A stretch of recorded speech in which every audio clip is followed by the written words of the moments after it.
Welcome to the What is Stoicism podcast. Quote, wanting to get out of pain is the pain. It is not the reaction of an I distinct from the pain. When you discover this, the desire to escape merges into the pain itself and vanishes. End quote.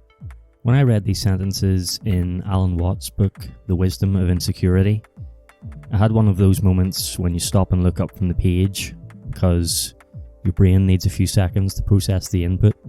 After mentally retracing the short passage a few times, I realised the part that hit me hardest was this: wanting to get out of pain is the pain. Just 9 words, but they stopped me in my tracks because their accuracy was eye-opening to me. The words felt familiar and yet surprising, a precise description that I hadn't previously considered of every time I get anxious about what has happened in the past or what lies ahead.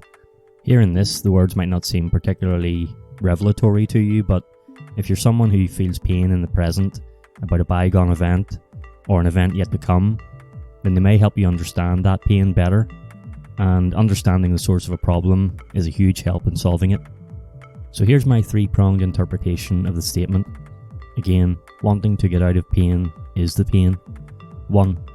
Regretting the past or obsessing over the future comes with a desire to escape those 2 imaginary points in time and only serves to create pain in the present.